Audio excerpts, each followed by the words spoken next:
Welcome to this radio video. This is the Solar Activity and Propagation Report number 6 for July 17th, 2014.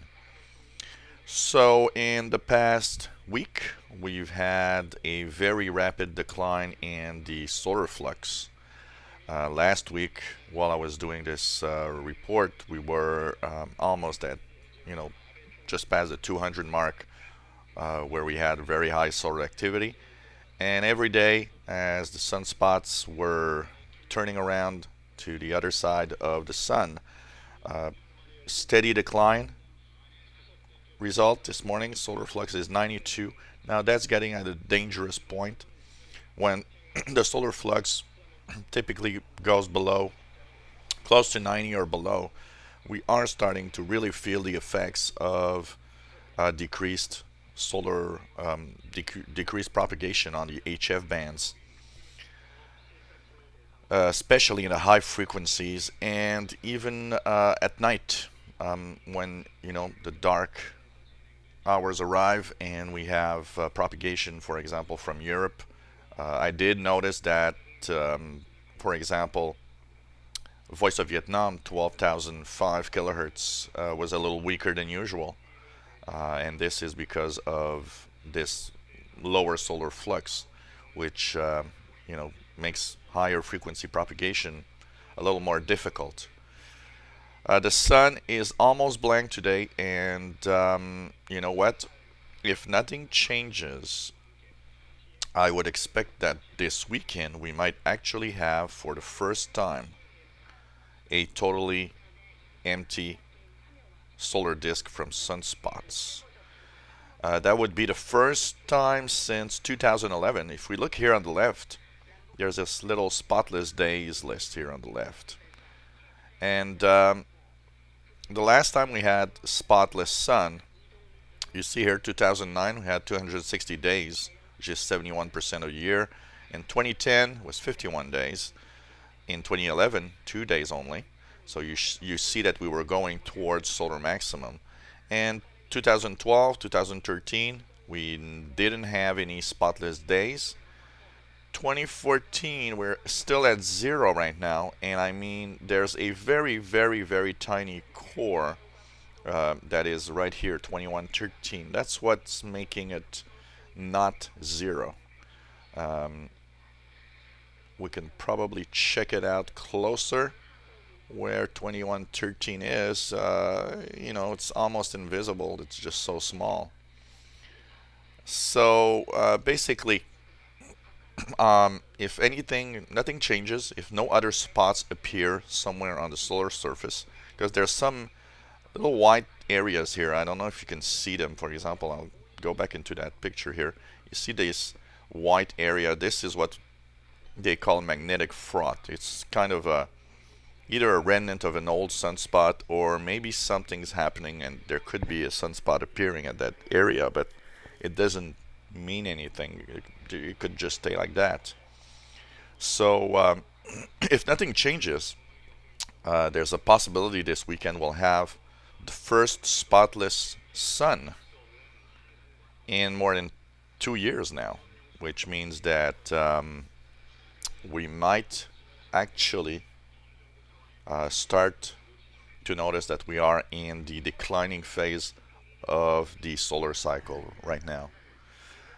Solar cycle 24 has been one of the weakest solar cycle in about 100 years, and so it's really, really nothing compared to all the other cycles we had before.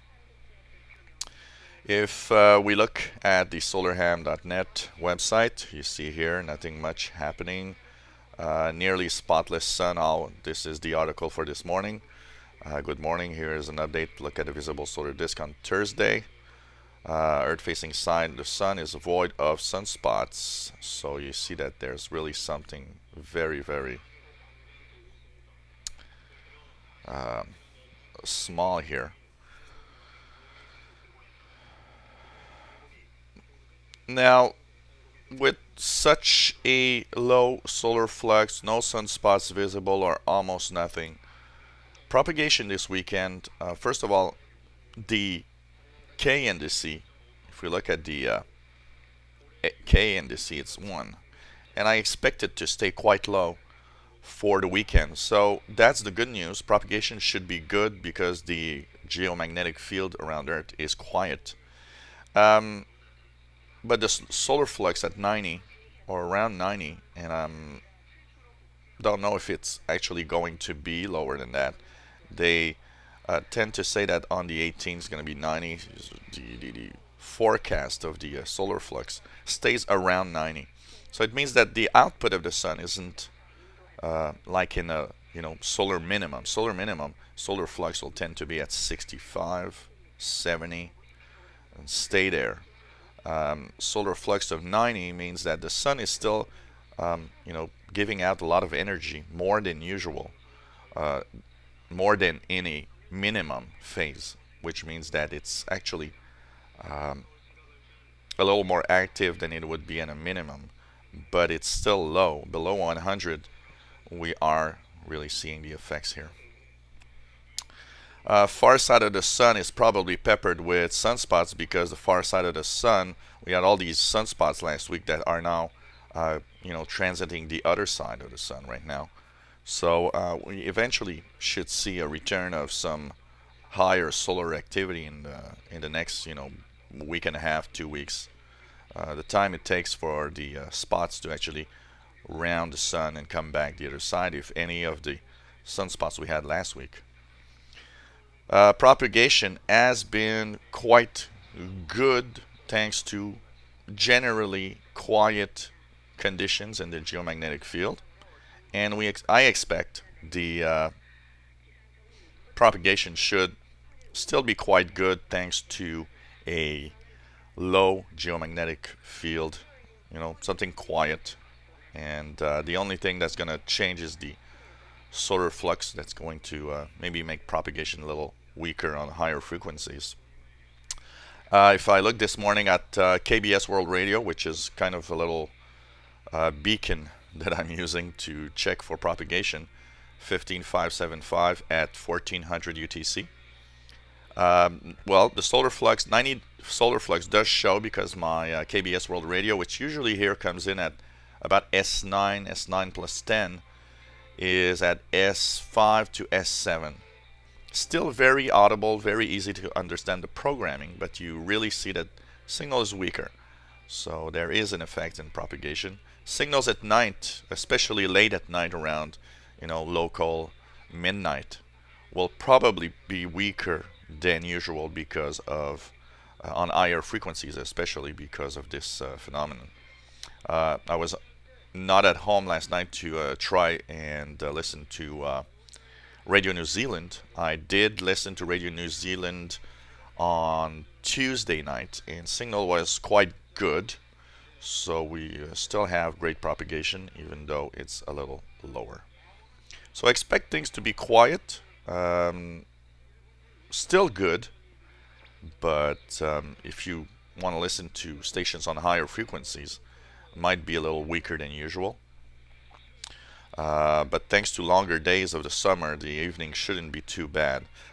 This low solar flux, I hope, is not going to be there when we get into fall and winter, because then we're going to see that propagation at night is really, really bad when solar flux gets down.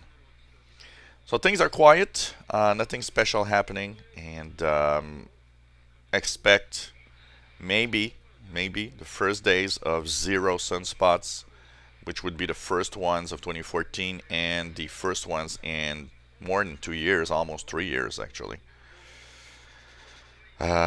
So that is that would be interesting. For one thing is that it would show that we are on the declining phase now of the solar cycle.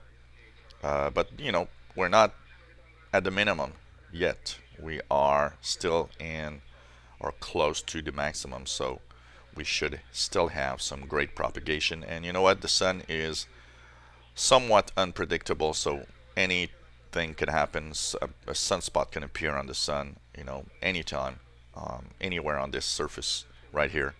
So who knows?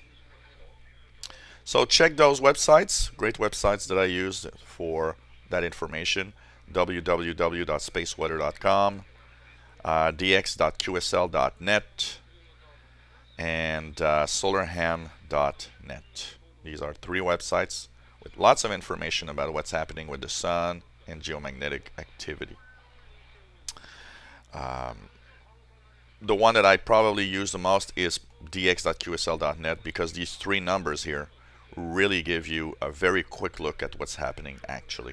So here is at 1200 UT today, July 17th. K1, that's quiet. A5, very nice. And solar flux of 92, that's a little low. And these are color coded for those that don't know, which means that when things get a little more difficult, you'll see that these numbers change color. When K index reaches 3, it changes to yellow, for example. If it reaches 5 or more, it becomes red. That means, ho ho, things are actually active in the magnetic field. The only number that doesn't change is actually solar flux, which is always green. So have fun listening to your radios, and hope propagation holds up, and that we'll have some great signals and great DX for the coming week.